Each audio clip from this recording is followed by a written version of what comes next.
All right, what's going on, guys? Back at it with another NFL DFS video. Two-game Monday slate. Figured I'd just record a little bit, give you my thoughts. It is 1:30 in the morning. I just got done doing some homework, looked a little bit into the slate, figured I'd give my 2 cents. Main slate was crap. I mean, you know, when the Miami Dolphins put up 70 fantasy, or not fantasy points, when they put up 70 real points, it's kind of hard to cash. We ended up going with Justin Jefferson, KJ Osborne, Kirk Cousins. That ended up working okay. If Miami didn't put up 70, I think we would have cashed. Jahmyr Gibbs, who's supposed to be pretty chalk, didn't really produce that much. Trying to remember who else we had. Let me look it up really quick. It was it was just one of those days where you're kind of one of those you want to forget. Gus Edwards left with an injury. Mike Williams actually did pretty well left with an injury. Kelsey did good. Taylor Swift, big deal. So the lineup didn't do terrible, but we just didn't cash just because we didn't have Tua, we didn't have Monster, we didn't have that Achayi or whatever his name is, the rookie. Didn't have Tyreek.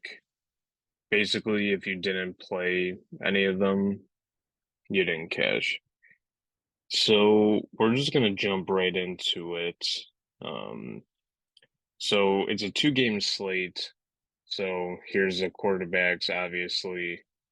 Stafford, Mayfield, Burrow, or Hurts. I wrote down Stafford and Hurts. Pick and choose whoever. So Joe Burrow is still questionable. They did sign AJ McCarron to the practice squad just in case. I don't know if that truthfully means anything, but I guess Joe Burrow got first team reps, but he's still questionable. Jalen Hurts, 8,600, most expensive on the slate, obviously, playing against weak Tampa Bay. Good spot for him. Baker on the other side. Last week he played the Bears and he looked amazing. I think he can still do pretty well. Baker and Staffy look a little interesting. They're both, Baker 6,900, Stafford 6,700. Obviously, we know Stafford's a little older, but he can still produce well. There is no wrong answer. Just pick and choose whoever you want. So let's just go to running backs. You got Joe Mixon, Williams, White, Swift, Gainwell. Not much else. Um, the thing I do like about Gainwell is he's 5,800 and Swift is 7,300. I think Kenneth Gainwell is back. If you don't remember, Swift had like an amazing game because they obviously finally used him because Gainwell was out with rib injury or something. And now that Gainwell is back, I don't know if he's just getting first team reps. So at 5,800, he's very interesting. Joe Mixon looks interesting. For the time being, up until I hear something, sometime tomorrow, I don't want to say staying away from Cincy, but I'm kind of keeping my eye on it.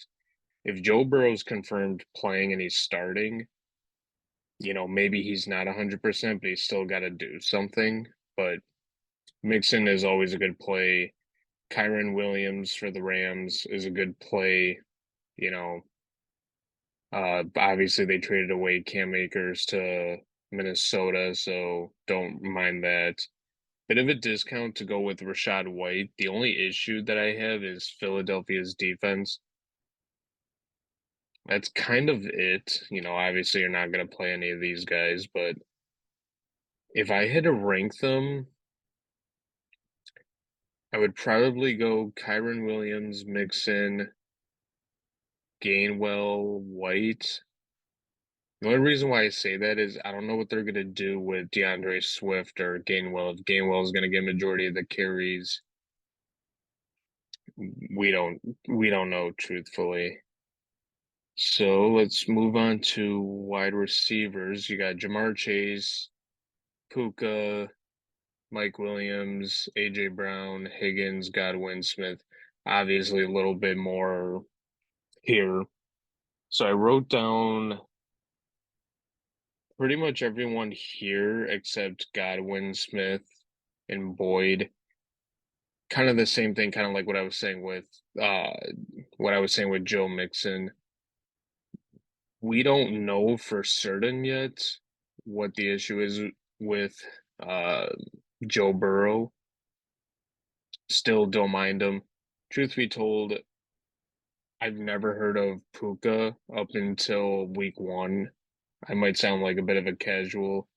6,900 is not a terrible price tag considering, you got Mike Evans at 8K, Jamar at 78. Chris Godwin, so if you're gonna be running a Tampa stack or a run back, if you're stacking Philly, you can get to Chris Godwin at 6,400. I don't mind that either. Tutu Atwell is probably going to be a really good, I guess, not flyer, good value option. Obviously Cooper Cup is still out. He's 5,700, which is nice. I wouldn't mind taking a shot on Van Jefferson, but you can play Atwell for 400 bucks more. You can always play AJ Brown. You can always play Devontae Smith. It's crazy because the Bengals are supposed to be good in the first few games. They've just looked a little shaky. Regardless, they got to find a way to step it up because this is a team that has a shot to win the Super Bowl. So this could just turn into a get right game um if Joe Burrow does play. I mean, regardless, they're not just going to go out there and not try, but wouldn't mind taking shots there. You can even go Tyler Boyd at 5,700 if you need to save a little bit of salary. I don't mind that either. For tight ends, I just wrote down Higbee or Goddard. I'll just pull this up here, maybe if something else catches my eye that I missed. Um, Either or, it doesn't matter. You could just go Higbee and save 700 bucks more if you want to pay up for Evans or Chase or Hurts or whatever. Flip a coin. I mean, if I had to choose between the two, it'd be Goddard's, but kind of like I said, with Tyler Higbee, you can just, you know, save 700 bucks and just pray that he does pretty decent. Um, if you don't know the tool that I'm using, this is stochastics data. So if you remember when Funk and I would record every day for MLB, this is the data that we would use.